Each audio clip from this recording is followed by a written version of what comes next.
الشیطان الرجیم بسم اللہ الرحمن الرحیم الحمد للہ الذی دل علی ذاتہ بذاتہ وتنزہ عن مجانست مخلوقاتہ وجل عن ملائمت کیفیاتہ الذی ذکرہ شرف للذاکرین وشکرہ فوز للشاکرین وطاعتہ نجات للمطیعین الذی اظہر الوجود من العدم ورقم علی لوح الانسان من اسرار القدم وعلمہ البیان ما لم یعلم ثم الصلاة والسلام والتحیۃ والاکرام على السید النبی الامی العربی الہاشمی القرشی المکی المدنی الابتہی والتہامی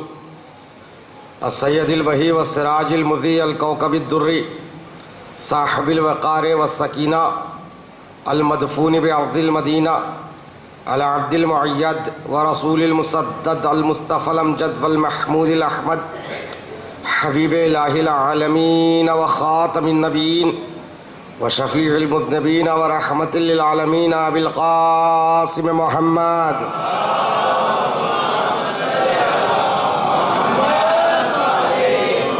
وآلہ الطیبین الطاہرین المعصومین المظلومین المنتخبین الصابرین الشاکرین واللعنۃ الدائمۃ علی اعدائہم وغاصب حقوقہم ومنکر فضائلہم ومناقبہم ومصائبہم اجمعین من یوم ظلمہم الی یوم الدین اما بعد فقد قال اللہ تعالی تبارک فی کتابہ الکریم وهو اصدق القائلین قولہ الحق بسم اللہ الرحمن الرحیم وجعلناہم ائمۃ یہدون بامرنا وأوحینا الیہم فعل الخیرات واقام الصلاة وایتاء الزکاة وکانوا لنا عابدین. صلوات پڑھیں محمد وعلی محمد.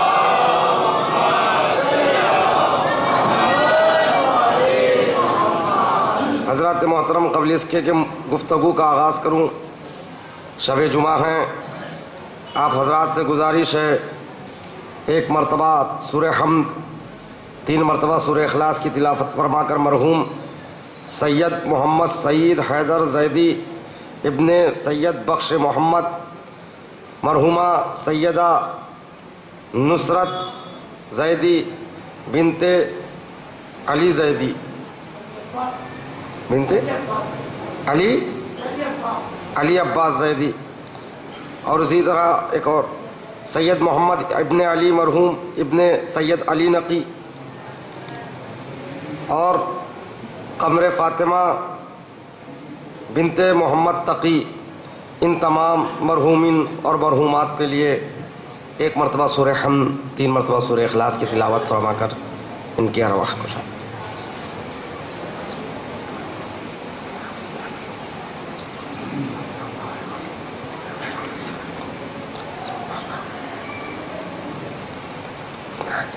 بسم اللہ الرحمن الرحیم. بسم اللہ الرحمن الرحیم.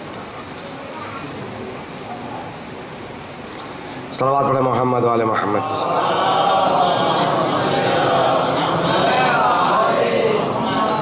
حضرات گرامی قدر،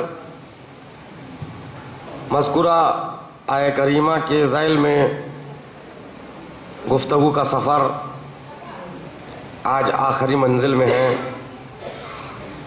انشاءاللہ سلسلہ تو کل کے بعد بھی جاری رہے گا، مگر میری اس مجالس خمسہ کی آخری گفتگو ہے. سما خراشی کیا ہوں، اگر کوئی بات کسی مومن کے لیے باعث تکلیف ہو تو اس کے لیے میں معذرت خواہ ہوں. ان 4 مجلسوں میں جن باتوں کو پیش کرنے کی کوشش کرتا رہا وہ یہ ہے کہ اگر ہم شیعہ ہیں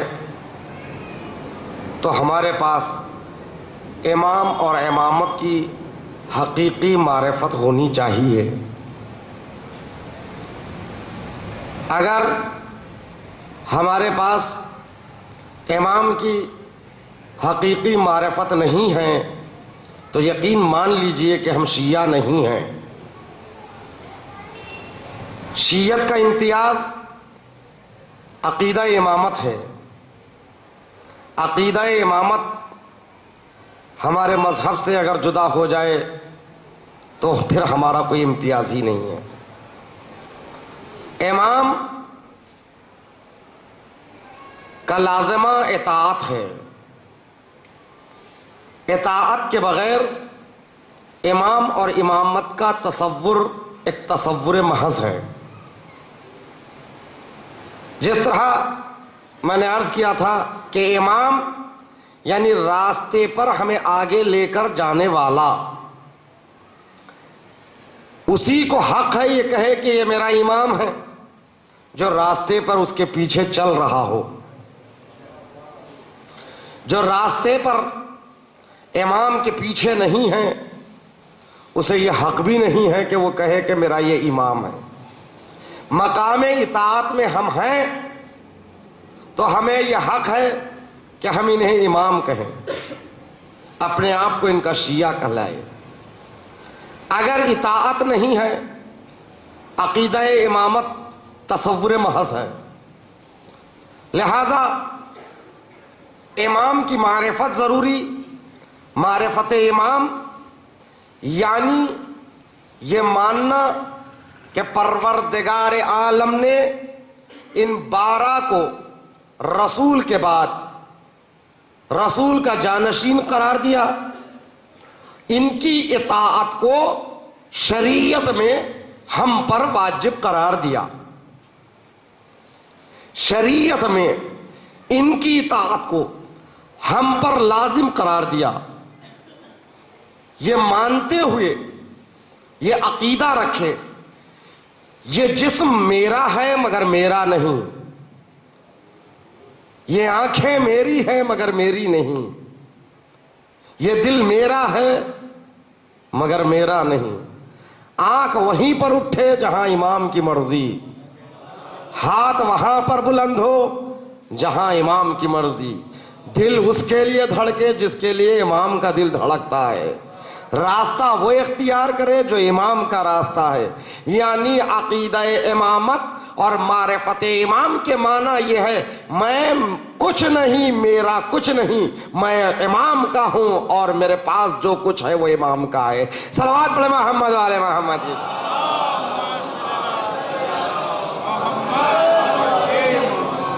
یہ ہے عقیدہ امامت۔ تو عزیزان محترم، پروردگار عالم نے قرآن مجید کی اس آیہ کریمہ میں امام کے اوصاف کو بیان کرتا ہے۔ 5 صفتیں مسلسل میں عرض کرتا چلا آیا ہوں۔ وَكَانُوا لَنَا عَابِدِينَ، یہ سب سے اہم صفت، 5ویں صفت، امام وہ ہیں جو ہماری ہی عبادت کرتے ہیں۔ تو پتہ چلا امام اپنی عبادت کروانے نہیں بلکہ اللہ کی عبادت کرتے ہوئے لوگوں کو سلیقہ عبادت سکھانے کے لیے آئے۔ بلکہ لوگ ہی نہیں بلکہ روایت جامع الاخبار میں ہے، جب اللہ نے ملائکہ کو خلق کیا، ملائکہ نے اہل بیت کی عبادت کو دیکھ کر سلیقہ عبادت کو سیکھا۔ امام خود فرماتے ہیں ہم نے تسبیح کی تو ملائکہ کو تسبیح کا سلیقہ آیا، ہم نے سجدے کیے تو ملائکہ کو سجدے کا سلیقہ آیا۔ تو اسی لیے تو استاد جبرائیل علی اس لیے ہے کہ اگر استادی اس میں ہے کہ جبرائیل کو سلیقہ تسبیح کا، عبادت کرنے کا کسی نے سکھایا تو اسے علی کہتے ہیں۔ صلوات پڑھیں محمد والے محمد۔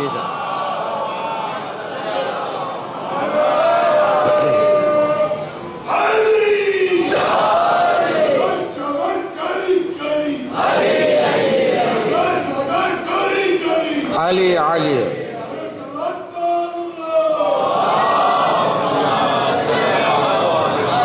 یہ اللہ کی جانب سے یہ سلسلہ امامت ہے۔ تو عزیزان محترم، جو سلسلہ اللہ کی جانب سے ہو اس سلسلے میں کوئی فرق نہیں ہے، لہذا یہ 12 امام، ان کا کردار ایک، ان کی گفتار ایک، ان کی گرفتار ایک. جو پہلے نے کہا وہی دوسرے نے کہا، جو دوسرے نے کہا وہی تیسرے نے کہا، جو تیسرے نے کہا وہی پانچویں نے کہا، جو پانچویں نے کہا وہی آٹھویں نے کہا. یعنی کوئی سلسلے میں فرق نہیں. یہ سب سے اہم دلیل ہے اس سلسلے کے خدا کی جانب سے ہونے پر. توجہ چاہتا ہوں میرے عزیزو، قرآن مجید اللہ کی طرف سے ہے، لہذا کوئی آیت کسی آیت کی مخالفت نہیں کرتی. ایک آیت دوسری آیت کی تائید کرتی ہے. نہج البلاغہ میں قرآن سے متعلق مولا کائنات فرماتے ہیں ینطق بعضھا، صلوات پڑھیں محمد والے محمد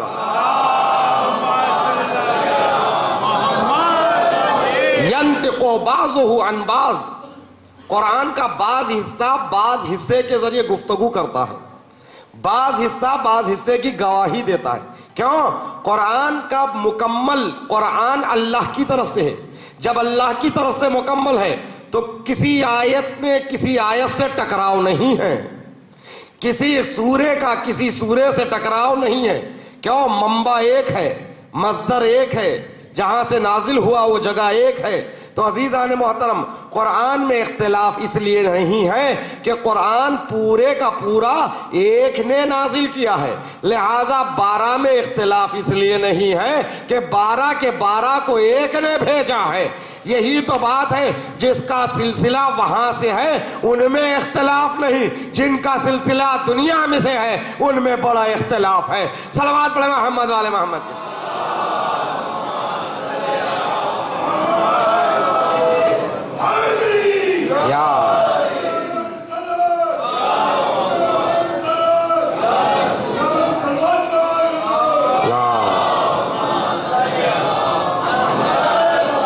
یہ لفاظی نہیں بلکہ حقیقت ہے. تاریخ کی اوراق اٹھا کر دیکھیے، جہاں پر 8ویں امام کے زمانے میں ایک شخص خواب دیکھتا ہے. خواب کیا دیکھتا ہے؟ خواب یہ دیکھتا ہے کہ خواب میں کسی مسجد میں گیا، مشہور ہے واقعہ، میں نقل کرنا نہیں ہے. کسی مسجد میں جاتا ہے خواب میں، اور وہاں کیا دیکھا کہ محراب میں رسول اسلام تشریف فرما ہے، سامنے طبق ہے، طبق میں کھجور ہے. سلام کیا، ہاتھ بڑھایا، امام نے ایک مشت، رسول اسلام نے ایک مشت کھجور اس کے حوالے کیا. اب وہ کھجوروں کو لے کر گنتا ہے، 1 2 3 4 5 6 7 8، جتنے بھی کھجور ہو، مثلا 8 کھجور. اب وہ جو خواب سے بیدار ہوتا ہے تو یہ سوچنے لگا اس کی تعبیر کیا ہے. شاید یہ سوچتا رہا شاید موت کے 8 دن باقی ہے، بس زندگی کے 8 دن ہے، یا زندگی کے یہ 8 سال ہے. وہ اس دور کا آدمی تھا، اس لیے سوچا آج ہم دیکھتے خواب تو سوچتے شاید 8 لاکھ ملنے والے ہیں، 8,000 ملنے والے ہیں، 80,000 ملنے والے ہیں. اس دور کا انسان تھا، مادہ پرست زیادہ نہیں تھا، لہذا یقیناً اس نے موت کو یاد کیا ہوگا. بہرحال جب وہ خواب سے بیدار ہوا، تعبیر کے لیے تڑپتا رہا. تعبیر خواب کس سے تلاش کرے، کس سے پوچھے. ایک مرتبہ کسی نے بتایا کہ اسی شہر کے نزدیک سے امام رضا علیہ السلام مدینے سے خراسان کی طرف آ رہے ہیں. زیارت امام بھی کرنا ہے، تعبیر خواب بھی معلوم کرنا ہے. دوڑتا ہوا گیا، کیا دیکھا؟ ایک مسجد ہے، مسجد میں داخل ہوا، محراب پر نظر پڑی. جس شان سے خواب میں رسول کو دیکھا اسی شان سے بیٹھے ہوئے امام کو دیکھا. جس طرح رسول کے سامنے طبق میں کھجور ہے، جس طرح خواب میں دیکھا وہی عالم حقیقت میں دیکھ رہا ہے. یہاں پر بھی طبق ہے، طبق میں کھجور ہے. عزیزان محترم، اندازہ لگائیے وہ حقیقت، یہ حقیقت، وہ خواب. خواب میں رسول کو دیکھا، حقیقت میں امام کو دیکھ رہا ہے. خواب کو حقیقت سے ملایا، سلام کر کے ہاتھ بڑھایا، امام نے ایک مشت کھجور اس کے حوالے کیا. گنا 1 2 3 4 5 6 7 8. یعنی جتنے کھجوروں کو خواب میں رسول نے دیا تھا، توجہ چاہتا میرے سے، جتنے کھجور کو خواب میں رسول نے دیا تھا، امام میں علی رضا علیہ السلام نے بھی اتنے ہی کھجور اس کو عطا کرتے ہیں۔ عزیزان محترم، عمل کو عمل سے ملایا، توجہ چاہتا ہوں میرے عزیزوں، عمل کو عمل سے ملایا، اب علم کو علم سے ملانا ہے۔ ہاتھ بڑھا کر ایک مرتبہ امتحان لینے کے لیے سوال کیا، آقا کچھ اور دے دیجئے۔ توجہ چاہتا ہوں میرے عزیزوں، میں نے کیوں کہا امتحان لینے کے لیے؟ اگر امتحان لینے کے مقصد سے یہ مانگنا نہ ہوتا تو یہ وہ گھرانہ ہے جو ایک نان کا سوال لے کر آتا ہے تو اس کو اونٹوں کی قطار دے دیتے ہیں، مگر مانگا کیوں؟ امتحان کے غرض سے مانگا دوبارہ۔ لہذا جب امتحان کے غرض سے مانگا، دل کی بات کو امام نے پڑھ لیا، مسکرا کے اتنا کہا، اگر خواب میں میرے جلد امجد رسول اکرم تجھے اور دے دیتے تو میں تجھے کچھ اور دے دیتا۔ تو مجھے کہنے دیجئے، عمل سے عمل کو ملایا، قول سے قول سے ملایا، رسول سے لے کر امام رضا کے زمانے تک، جب ان کے خواب اور حقیقت میں فرق نہیں ہے۔ توجہ چاہتا ہوں، یہ لفظوں کو بدل کر کہوں، ان کے گرفت انگشت میں کوئی فرق نہیں آیا تو ان کی جب ہاتھ سے ہاتھ نہیں بدلا تو ان کی بات سے بات کیا بدلے گی؟ صلوات پڑھے محمد والے محمد۔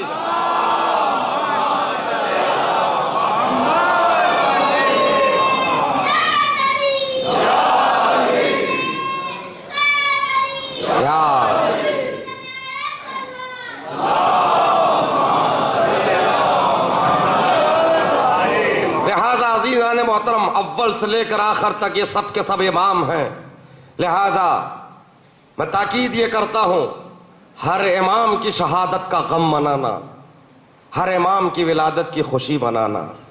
13 رجب مولا کائنات کی ولادت کا دن ہے، بہت خوبصورت مناتے ہیں، منانا بھی چاہیے، اس لیے کہ شیعوں کی علامت یہ ہے کہ شیعہ فاضل تینت ہیں، اہل بیت کے فاضل تینت ہے، یعنی فاضل تینت یعنی بشری لباس جو اہل بیت کو اڑھایا گیا اس کی بچی ہوئی مٹی سے شیعوں کو خلق کیا گیا۔ میں نہیں کہہ رہا ہوں، امام جعفر صادق علیہ السلام کا قول ہے۔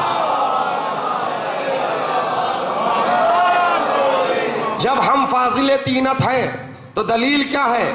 خود امام نے دیا، دلیل یہ ہے، یہ ہماری خوشی میں خوش ہوتے ہیں، ہمارے غم میں مغموم ہوتے ہیں۔ یہ ہمارے شیعہ ہونے کی ایک ہی دلیل ہمارے پاس مضبوطی سے ہے کہ ہم اہل بیت کی خوشی میں خوشی مناتے ہیں، اہل بیت کے غموں کے دنوں میں غم مناتے ہیں۔ مگر عزیزان محترم، سب کا غم منانا، سب کی خوشی منانا یہ نہیں ہے کہ 13 رجب بہت زبردست انداز سے ہم نے خوشی منائی ہے، محفل سجائی ہے، مگر 9ویں امام، 10ویں امام، 11ویں امام کی ولادت کی تاریخ کب آئی کب گئی کسی کو پتا بھی نہیں۔ ہمارے جوانوں میں بہت سو کو پتا ہی نہیں، اگر ان سے پوچھ لیا جائے 11ویں امام کی تاریخ ولادت کب ہے،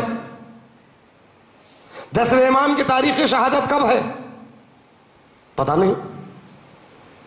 ان سے پوچھ لے امام حسین کی تاریخ شہادت، کہا 10 محرم۔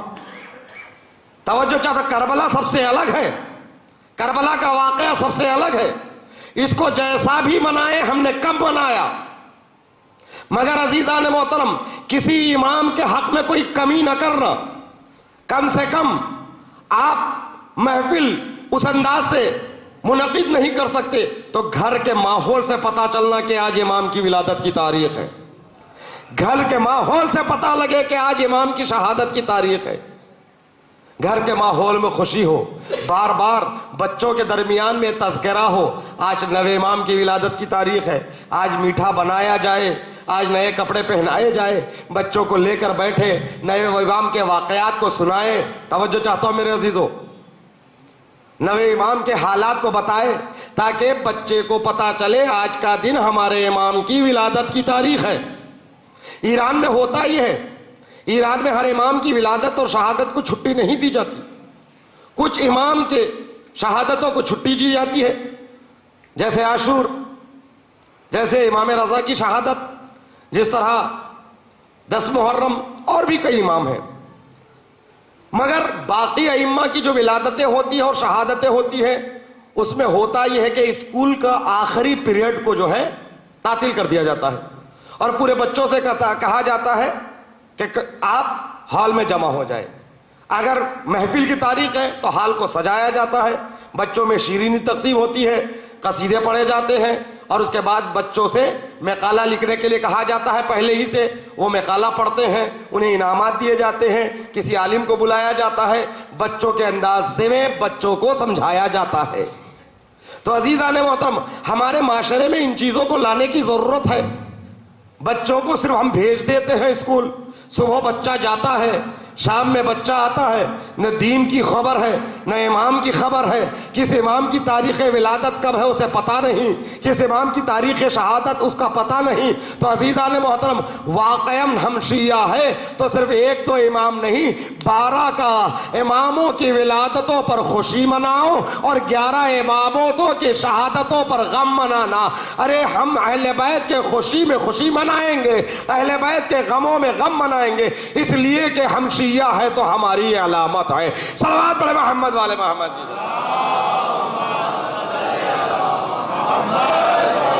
اس سے بہتر انداز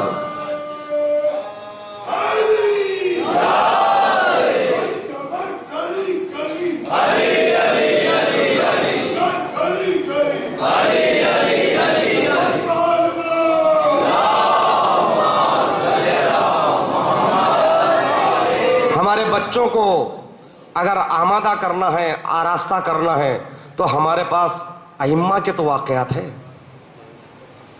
دیکھیے دوسری قومیں اپنے اپنے قوم کے سرداروں کو جھوٹی فضیلتوں کے ذریعے بلند کر رہی ہیں، جبکہ کوئی واقعہ نہیں ہے، نئے نئے واقعات تراش کر اپنے رہبروں سے منسلک کر رہی ہیں قومیں۔ ہمارے پاس تو اتنے فضائل ہے، ہم فضائل علی کو بیان کریں بچوں کو تاکہ محبت بڑھے۔ توجہ چاہتا ہوں میرے سے، فضائل اہل بیت کو بیان کرتے رہو بچوں کے سامنے تاکہ محبت میں کمی نہ آنے پائے۔ ہر روز فضیلت سنانا، توجہ چاہتا ہوں میرے عزیزو، اس لیے کہ بچے جوان ہوتے ہوتے فضائل علی سن کر اس قدر ایسے آراستہ ہو جائے، نام علی پر جان دینے کے لیے تیار رہے۔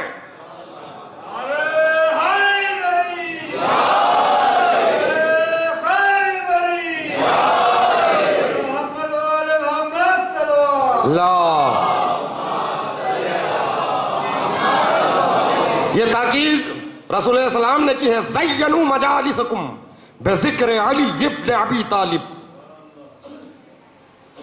زینت دو اپنی نشستوں کو، زینت دو اپنی مجلسوں کو ذکر علی ابن ابی طالب سے۔ دلیل کیا ہے؟ لِأَنَّا ذِكْرُهُ ذِكْرِي وَذِكْرِ ذِكْرُ اللَّهِ، اس لیے کہ علی کا ذکر میرا ذکر ہے اور میرا ذکر خدا کا ذکر ہے۔ وَذِكْرُ اللَّهِ عبادہ، اور اللہ کا ذکر عبادت ہے۔ تو گویا علی کا ذکر اللہ کا ذکر ہے۔ تو کیوں اللہ کا ذکر ہے؟ علی کے ذکر میں توحید ہے۔ اگر علی کے ذکر میں توحید ہے تو پھر وہ اللہ کا ذکر ہوگا۔ میں نے پہلے ہی مجلس میں کہا، جو علی تک آ گیا وہ خدا تک پہنچ گیا۔ جو علی تک آنے کا دعویٰ کر رہا ہے مگر خدا تک نہیں پہنچا، وہ خواب میں جاگ رہا ہے، حقیقت میں نہیں۔ اس لیے کہ علی تک آئے خدا تک نہ پہنچے، ممکن نہیں ہے کوئی آگ تک آئے اس کو گرمی نہ لگے۔ صلوات پڑھے محمد والے محمد کی۔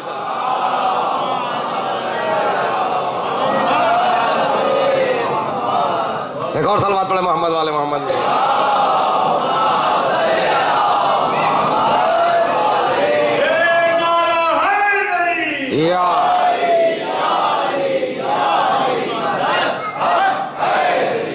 عزیزان محترم، جب مولا کائنات کے اتنے فضائل ہیں کتابوں میں بھری پڑی ہے فضیلتیں، ہمیں فضائل تراشنے کی ضرورت کیوں پڑی ہے؟ فضائل اٹھا کر پڑھیے، حدیثوں کی کمی ہے؟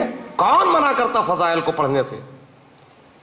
وہ مقصر ہے جو فضائل کو چھپاتا ہے، مگر فضائل جو ہیں وہ بیان کرو۔ تم فضائل کو تراش کر کسی چیز کو فضیلت مت بناؤ، جو فضائل ہے وہ کم نہیں ہے۔ محدث فرماتے ہیں، شیخ عباس قمی، محدث شیخ عباس قمی، انہوں نے 14 معصومین کی حالات زندگی پر ایک کتاب لکھی، اس کتاب کا نام ہے منتہی الاعمال۔ اعمال الف عین نہیں، اعمال، اعمال یعنی امید، عمل الف میم لام عمل، اسے کہتے ہیں امید کو۔ منتہی الاعمال یعنی امیدوں کی چوٹی، یعنی اہل بیت کی زندگی ہمارے لیے امیدوں کی انتہا ہے۔ اس کتاب میں امام علی علیہ السلام کی فضیلتیں بیان کرتے ہوئے پہلے ہی انہوں نے ایک شعر نوٹ کیا ہے، ایک شعر کوٹ کیا ہے فارسی میں۔ کتاب فارسی میں ہے تو شعر بھی فارسی میں ہے۔ تو عزیزان محترم، کوئی غالی کا شعر نہیں ہے، کسی غالی کا، کسی ان پڑھ کا شعر نہیں ہے۔ شیخ عباس قمی نے کوٹ کیا تو یا ان کا شعر ہے یا پھر جس پر انہیں اعتماد ہے اس کا شعر ہے۔ جانتے ہیں نا شیخ عباس قمی کون ہے؟ جنہوں نے مفاتیح الجنان کو مرتب کیا۔ مفاتیح الجنان وہ کتاب ہے شیعوں کے گھر گھر میں ہونا چاہیے۔ قرآن کے بعد ہر گھر میں مفاتیح ہو، نہیں ہے تو خریدیے، کیونکہ اس کتاب میں ہر دن کی دعا موجود ہے، ہر نماز کے بعد کی دعا موجود ہے، ہر وقت کی دعا موجود ہے، ہر امام کی زیارت موجود ہے، اس میں آداب زیارت موجود ہے۔ کم سے کم مومن شروع سے لے کر آخر تک ایک مرتبہ مفاتیح کا پورا مطالعہ کرنا چاہیے۔ جب وہ پورا مطالعہ کرے گا اس کے بعد وہ نوٹ کر لے گا مجھے کس دن کون سی دعا پڑھنا ہے۔ مفاتیح بہت اہم کتاب ہے، بہت محنت سے ان دعاؤں کو جمع کیا ہے شیخ عباس قمی نے، جس نے عبادت کے سلیقے کو بتایا۔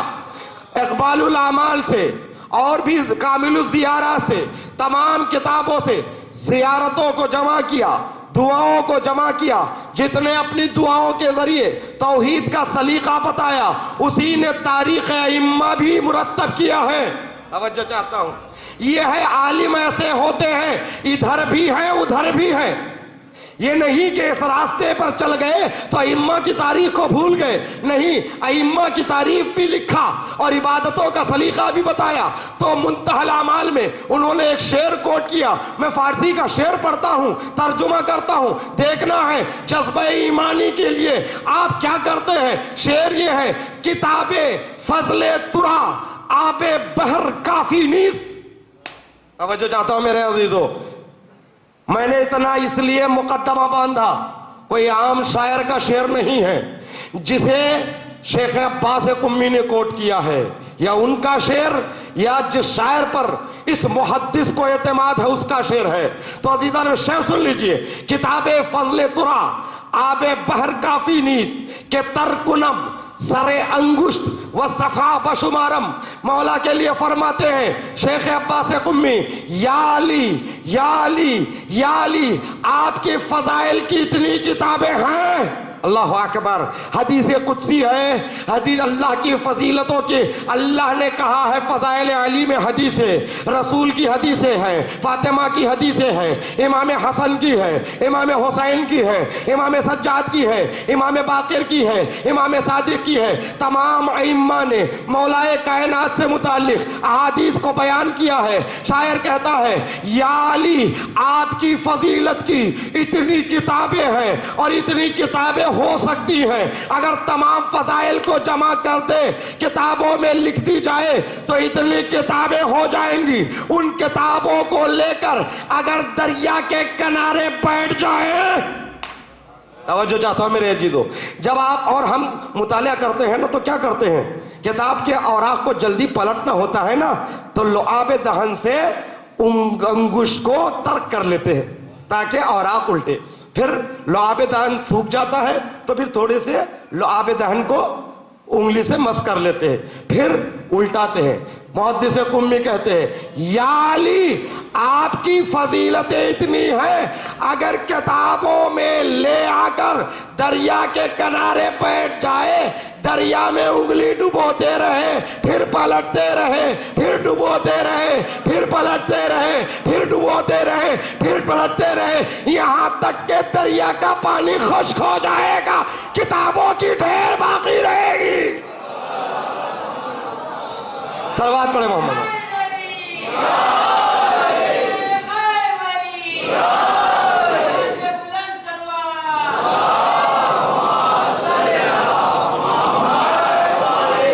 علی کے فضائل کم نہیں ہیں، مگر جو ہیں اس کو پڑھو۔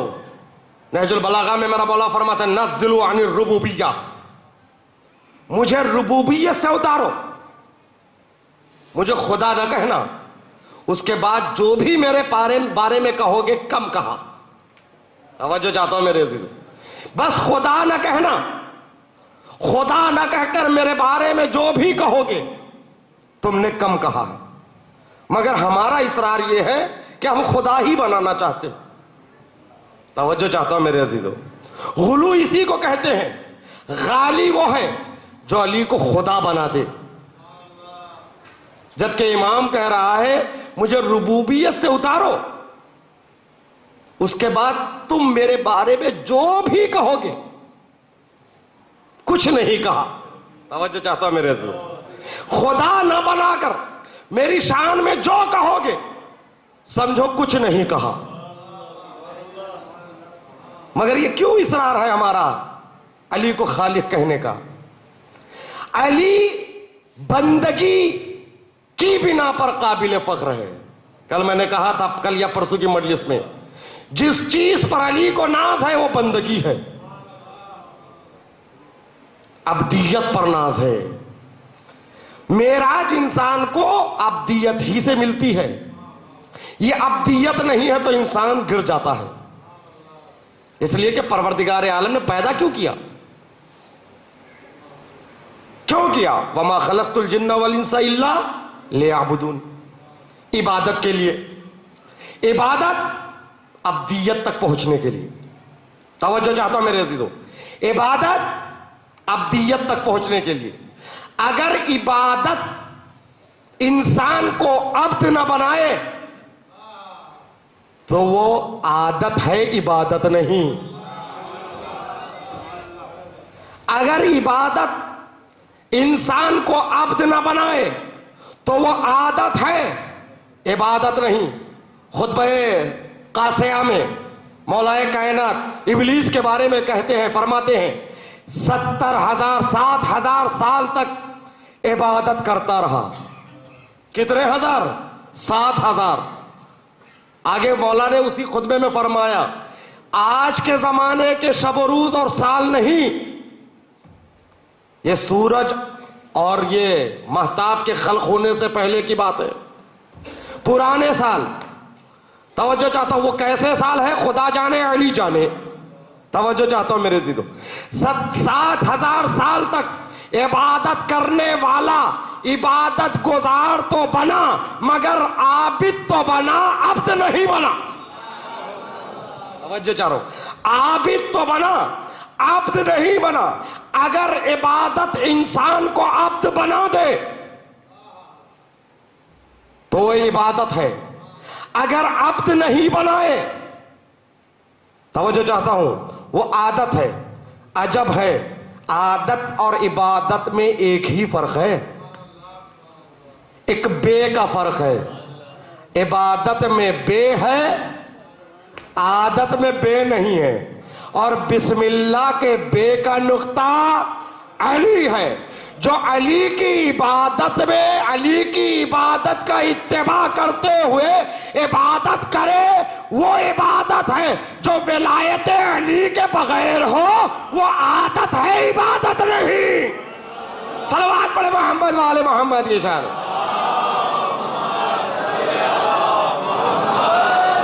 لہذا کربلا میں یہ نہ کہنا کبھی ادھر بھی نمازیں ادھر بھی نمازیں ادھر بھی عبادت ادھر بھی عبادت نہیں، جدھر حسین ادھر عبادت، جدھر یزید ادھر عادت۔ صلوات پڑھے محمد والے محمد جی۔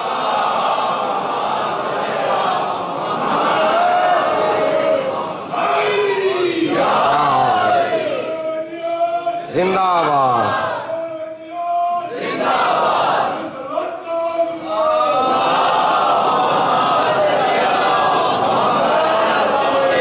لہذا عزیزان محترم، بارگاہ معرفت امام بہت سنبھل کر فکر کے قدم رکھنا ہے، لفظوں کا استعمال بہت سنبھل کے کرنا ہے۔ کوئی لفظ استعمال کرنے سے پہلے علی کے بارے میں دیکھنا کسی امام نے استعمال کیا کہ نہیں، کسی امام نے استعمال کیا کہ نہیں۔ فیشن بن گیا ہے علی کے ساتھ جل جلالہ لکھنا۔ تمام ائمہ نے، تمام بزرگ علماء نے علیہ السلام لکھا ہے۔ علیہ السلام کا مطلب کیا ہے؟ اے امام آپ پر ہمارا سلام۔ جل جلالہ خدا سے مخصوص ہے۔ یہ کیوں اصرار ہے علی کو خدا بنانے پر؟ کیوں مصر ہے؟ توجہ چاہتا ہوں میرے عزیزوں، یہ علی سے دوستی ہے کہ دشمنی؟ یہ دوستی کر رہے ہو کہ دشمنی کر رہے ہو؟ علی کہہ رہے ہیں میں عبد ہوں۔ ارے معراج عبدیت کی ہوتی ہے، یہ عبدیت نہیں ہے۔ اولئک کالانعام بل ھم اضل سبیلا۔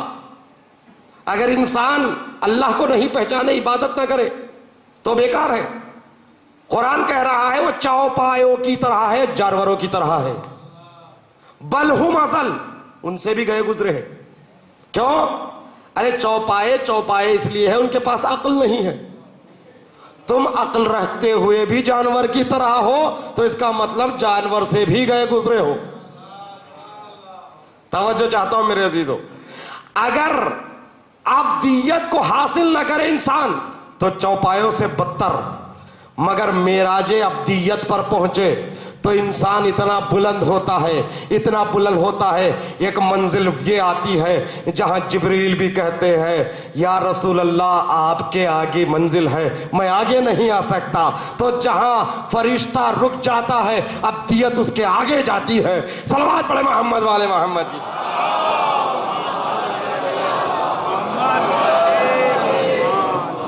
رسول اسلام کو رسالت کی بنا پر معراج نہیں ملی، نبوت کی بنا پر نہیں، عبدیت کی بنا پر۔ کیوں؟ آیت کہہ رہی ہے سبحان الذی اسری بعبدہ، پاک و پاکیزہ ہے وہ ذات جس نے اپنے عبد کو رات میں سفر کروایا۔ معراج کس کی ہوئی؟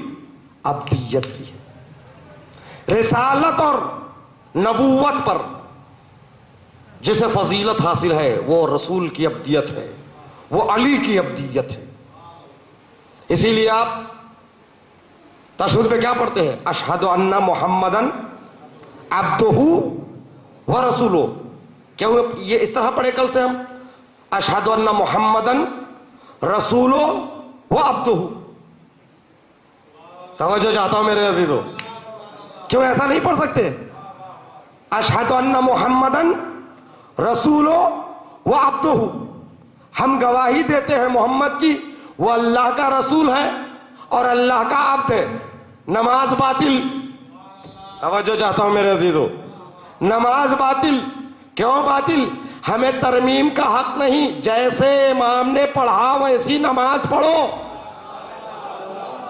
جیسے امام نے سکھایا ویسی نماز پڑھو، نہ امام سے آگے جانا نہ پیچھے ہٹنا۔ یہی تو مقام غدیر ہے۔ ہم علی کو مانتے ہیں مگر نماز میں علی ولی اللہ اس لیے نہیں پڑھتے کسی امام نے نہیں پڑھی ہے۔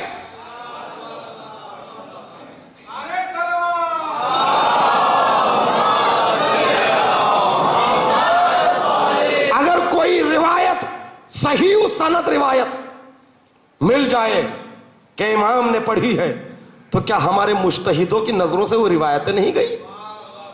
کیا معاذ اللہ ہمارے مجتہدین کو علی سے دشمنی ہے؟ سوچنے کا مقام ہے نا بھائی. ایک مجتہد، دو مجتہد، تین مجتہد، پورے مجتہدین سب دشمنان علی. کیا سمجھ رہے ہو اپنے آپ کو؟ کہ علی ولی اللہ نماز میں پڑھیں گے. مجتہدین کیوں نہیں پڑھ رہے ہیں؟ علامہ مجلسی نے کیوں نہیں پڑھا؟ یعقوب کلینی نے کیوں نہیں پڑھا؟ یہ سب دشمنان علی. تم بس علی کے دوست. توجہ چاہتا ہوں. یعنی مطلب یہ نہیں ہے محبت میں آگے نہ بڑھو. محبت مقام اطاعت ہے، جتنا کہے اتنا کرو. مجھے خدا سے بہت محبت ہے، مجھے خدا سے بہت محبت ہے. کل سے فجر کی نماز میں 4 رکعت پڑھوں گا. سب لوگ کم محبت کرتے ہیں اللہ سے، اس لیے سب لوگ 2 رکعت پڑھتے ہیں. آپ لوگ کتنی رکعت پڑھتے ہیں نماز صبح؟ 2 رکعت پڑھتے ہیں نا. تو آپ لوگ کم چاہتے ہیں خدا کو. میں کل سے زیادہ چاہوں گا. کیوں؟ میں 4 رکعت پڑھوں گا. توجہ چاہتا ہوں میرے عزیزو. میں 4 رکعت نماز پڑھوں گا فجر کی، کیونکہ مجھے زیادہ محبت ہے. تو عزیزان محترم، دنیا یہی کہے گی تجھ سے زیادہ پاگل کوئی نہیں ہے. محبت کا تقاضا کم کرنا، زیادہ کرنا نہیں، جتنا بتایا گیا اس پر عمل کرنا ہے. صلوات پڑھے محمد والے محمد کی شان.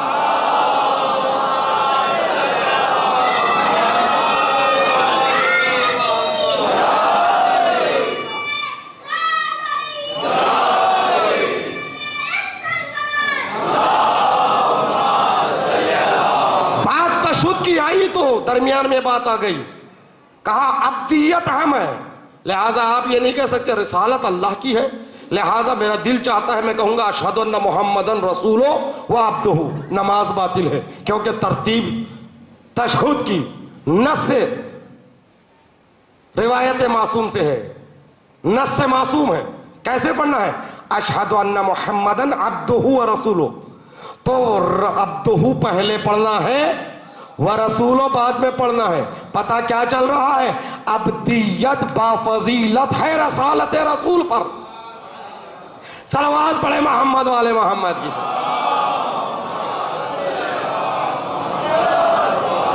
جب عبدیت معراج پہ جاتی ہے نا، معراج پہ جاتی ہے تو عبد صالح بن جاتا ہے. اللہ اکبر. عبد صالح بن جاتا ہے. جانتے ہیں عبد صالح کون ہے؟ اسی نماز کے سلام میں السلام علینا وعلی عباد اللہ الصالحین. نماز کا کبھی ترجمہ بھی دیکھ لیجئے. نماز پڑھتے ہیں نا، سورہ حمد کا پورا ترجمہ دیکھیے، اور جتنا عربی نماز میں ہے اس کا ترجمہ غور سے دیکھیے. کیوں؟ نماز پڑھتے ہوئے اگر ترجمے پہ دھیان رہے خضوع و خشوع پیدا ہوگا. ایاک نعبد و ایاک نستعین کیا معنی ہے؟ معنی پر نظر ہے. معبود تیری ہی عبادت کرتا ہوں، تجھ سے ہی مانگتا ہوں. جب ایاک نعبد و ایاک نستعین پڑھتے ہوئے معنی پر نظر رہیں گے تو پھر نماز کی کیفیت کچھ اور ہوگی. تو لہذا عزیزان محترم، السلام علینا، سلام ہو ہم پر. ہم سے مراد ہم نماز گزاروں پر. السلام علینا وعلی عباد اللہ الصالحین. اور سلام ہے عباد اللہ. عباد اللہ، عباد عبد کی جمع. سلام ہو عبد خدا پر. جتنے عبد صالح ہیں سب پر قرآن میں سلام کہنا ہے. توجہ چاہتا ہوں. اب کون ہے عبد صالح؟ خدا جانتا ہے، امام جانتا ہے. ہاں، کچھ عبد صالح کے لیے امام جعفر الصادق علیہ السلام نے بتا دیا. آج شب جمعہ ہے نا، آپ نے زیارت پڑھی ہے نا، زیارت میں ایک جملہ ہے، مولا عباس کی زیارت میں ایک جملہ، السلام علی ایھا العبد الصالح المطیع للہ ولرسول ولامیر المومنین والحسن والحسین، سلام ہو اے عباس تم عبد صالح پر۔ یعنی دہد عصمت نے ایک مصداق تو بتایا، ایک مصداق عبد صالح کا عباس ہے، تو مجھے کہنے دیجئے اللہ اکبر، عبد صالح عباس ہوتے ہیں، عبد صالح عباس ہے۔ عباس عبد صالح کیوں ہیں؟ وہ عبد صالح ہے جس کو امام صادق نے عبد صالح کہا۔ اب مجھے کہنے دیجئے نماز خدا کی عبادت ہے، اسی نماز کے آخر میں سلام کہتے ہیں، السلام علینا وعلی عباد اللہ الصالحین، سلام ہو عبد صالح پر۔ عبد صالح کا ایک مصداق عباس ہے، تو مجھے کہنے دیجئے اللہ اکبر، مقام عباس، نماز خدا کی، سلام عباس پر۔ صلوات پڑھے محمد والے محمد۔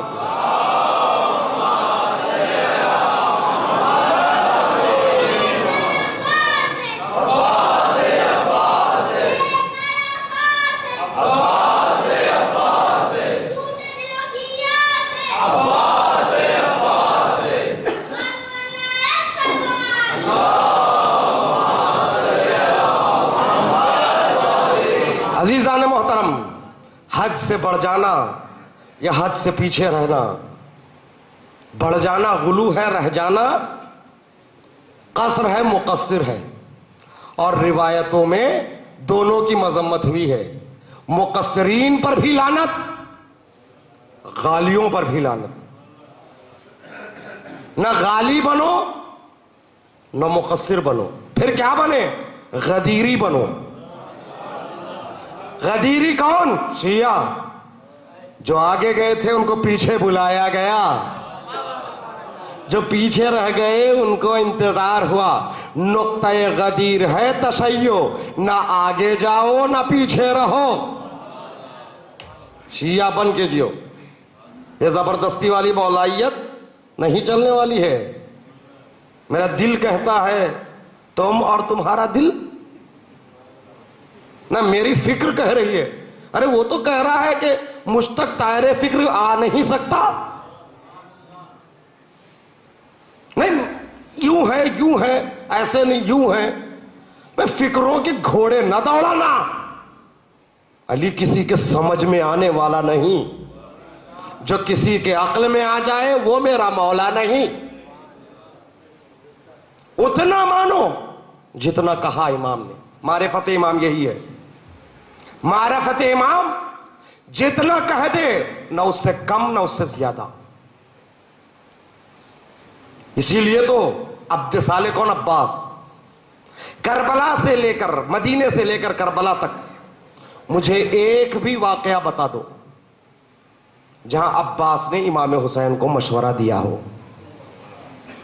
ہر ایک فرد نے آ کر مشورہ دیا، ہر ایک فرد نے، محمد حنفیہ نے، ابن عباس نے، عبداللہ ابن زبیر نے، عبد الرحمن ابن ابی بکر نے، عبداللہ ابن عمر نے، مروان نے، دوستوں نے، دشمنوں نے، سب نے امام حسین کو الگ الگ مشورے دیے۔ آقا نہ جائیے، تاریخ کے بین السطور مجھے کہیں نہیں ملا کہ عباس نے کوئی مشورہ دیا۔ کیوں؟ عباس جانتے ہیں کہ وہ ہستی ہے جس کے حکم پر عمل کرنا میرا کام ہے، مشورہ دینا نہیں۔ یہ ہے اطاعت، یہ ہے مولائیت۔ مولائی بنو تو عباس جیسے مولائی بنو۔ عباس جیسے نہیں بن سکتے تو عباس کی راہ پر چلنے کی کوشش کرو۔ تمہارے جذبات کا نام دین نہیں، میرے جذبات کا نام دین نہیں، حکم امام کا نام دین ہے۔ جوان ہو، طاقتور ہو، غیظ میں آتا ہے تو پھر کسی کی سنتا ہو؟ لاکھ بڑے لوگ اس کے ہاتھ پیر پکڑتے رہے، مگر مقام اطاعت عباس کو میرا سلام۔ سن 40 ہجری میں جب علی کے سر پہ ضربت لگتی ہے، سر مبارک مولائے کائنات دو نیم ہوتے ہیں. عباس نے چاہا قاتل کو ختم کر دے، مگر علی نے کہا اگر میں زندہ رہوں گا تو میں خود سزا دوں گا، اگر میں شہید ہو جاؤں گا تو ایک ضربت کے مقابل میں صرف ایک ضربت. وصیت پر عمل ہوا. یہ سن 40 ہجری، سن 50 ہجری مدینے میں امام حسن کے جنازے پر تیروں کی بارش ہوتی. کیا جنازے میں عباس موجود نہیں تھے؟ کئی تیر لاش حسن میں پیوست ہو جاتے ہیں. لاش حسن، اللہ اکبر، 2 مرتبہ امام حسن کو کفن دیا گیا. مدینہ ہے، لاش حسن پر تیروں کی بارش. عباس نے تلوار کو کھینچ لیا. بھائی کے جنازے پر تیروں کی بارش، مگر حسین نے کہا بھیا عباس رک جاؤ. یہ ہے اطاعت، یہ ہے مولائیت. ایک قدم عباس آگے نہیں بڑھے، کیونکہ جانتے ہیں امام کا حکم ہے. جذبات کو کنٹرول میں رکھا. ہاں زادارو، دستور زمانہ ہے نا، جب کسی کو دفنایا جاتا ہے تو گھر میں بیویاں بے چین ہوتی ہے. کسی کا بھائی، کسی کا باپ، کسی کا بیٹا جب مرتا ہے تو عورتیں گھروں میں منتظر رہتی ہے، دفنا کر آئیں گے. جو نزدیکی عزیز ہوتے ہیں نا، وہ دوبارہ گھر جا کر بیویوں کو پرسا دیتے ہیں. یقیناً مدینے میں بھی یہ دستور تھا. امام حسن کے جنازے پر تیروں کی بارش ہونے کی خبر زینب تک پہنچ گئی. زینب بے چین انتظار کر رہی ہے. لاش حسن کو بقیع میں دفنا کر حسین جب پرسا دینے کے لیے زینب کے پاس آئے تو زینب نے حسین کے سامنے عباس کو پوچھا، بھیا عباس، بھیا حسین، سب نے دفن کے بعد مجھے بھیا حسن کا پرسا دیا، مگر عباس نظر نہیں آ رہے ہیں. اللہ اکبر. حسین اٹھتے ہیں. کیا دیکھا؟ گوشے خانہ میں سر رکھ کے، سر لگا کر، دیوار سے سر لگا کر عباس زارو خطار رو رہے. پشت پہ ہاتھ رکھا، کہا بھیا عباس، تم نے زینب کو بھائی حسن کا پرسا نہیں دیا. عباس نے کہا آقا ڈر رہا ہوں، اگر شہزادی یہ پوچھ لے تو کیا جواب دوں؟ کیا سن رہی ہوں عباس؟ تمہارے ہوتے ہوئے بھیا حسن کے جنازے پر تیروں کی بارش ہوئی. اللہ اکبر. زینب اور عباس یہ دو کردار کربلا تک اور کربلا کے بعد تک ساتھ ساتھ رہی. کربلا تک زینب اور عباس کا کردار، مگر کربلا کے بعد زینب بھی عباس بن گئی.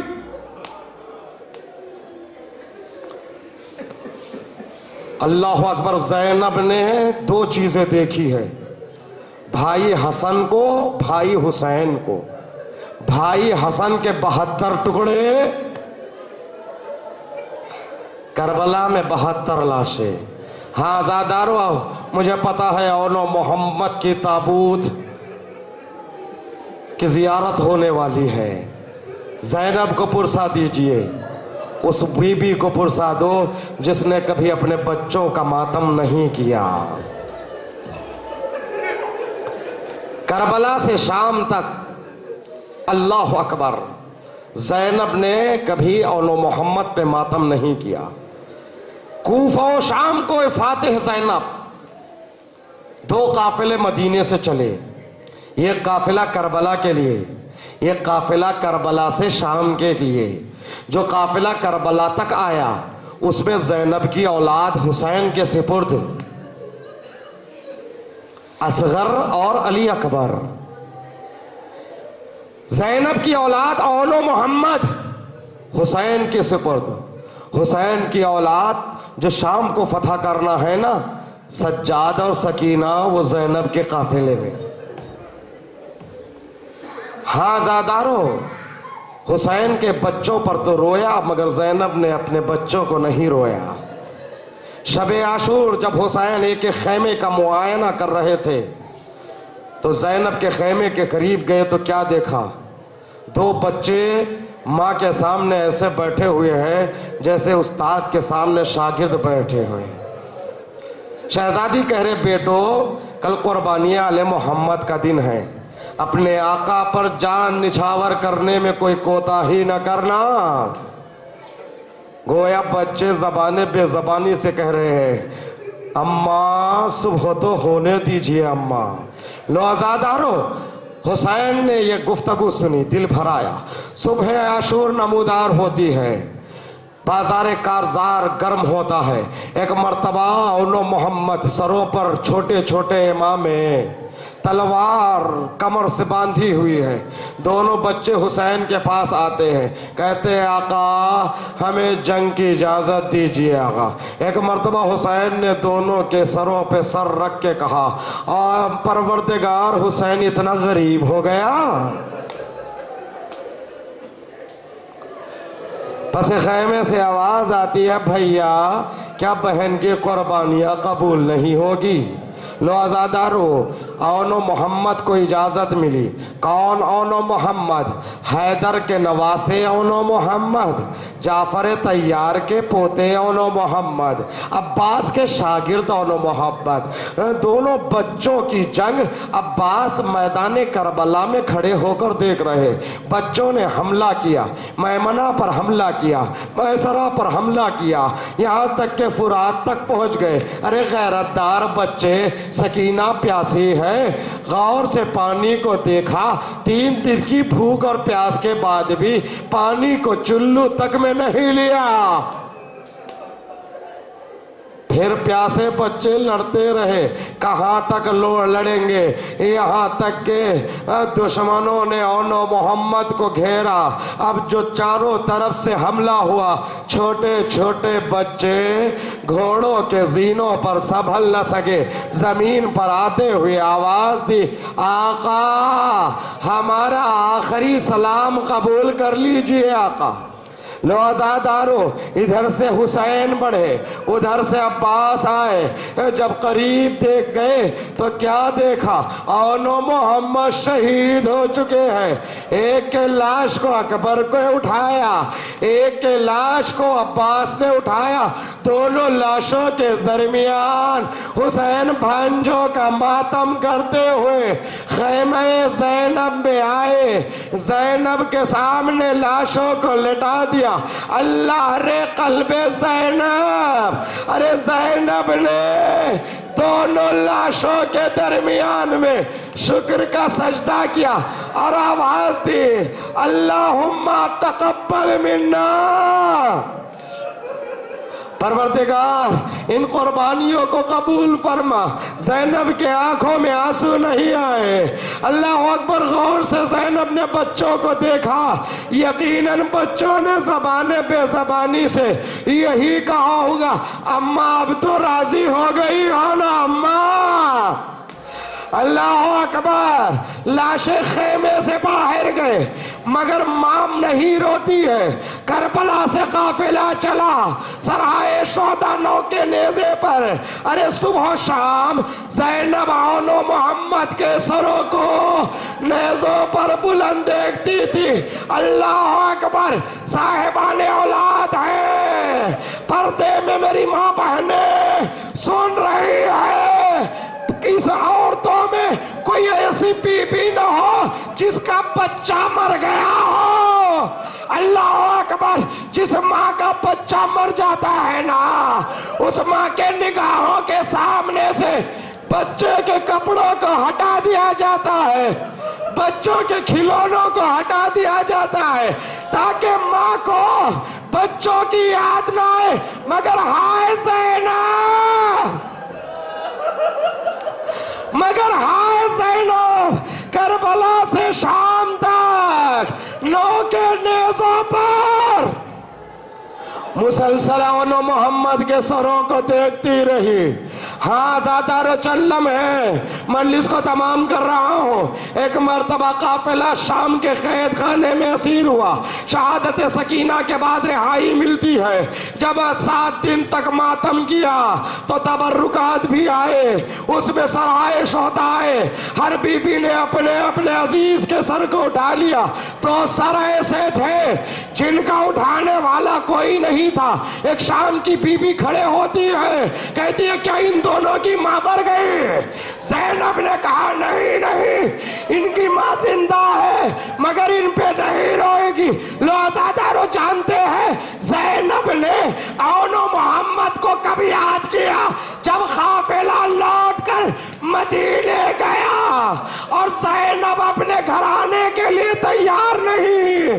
عبداللہ نے کہا بی بی اب اپنے گھر چلو. اصرار بڑھا، زینب اپنے گھر جاتی ہے. جب گھر کا دروازہ کھولا، کمرے میں پہنچی، اون محمد کے مسلح، اون محمد کے بستر. اب جو زینب کا دل بھر آیا، کربلا کا رخ کیا، آواز دی اے اون محمد اب ان بستروں پر کون آرام کرے گا؟ اے اون محمد اب ان مسلوں پر کون نفس؟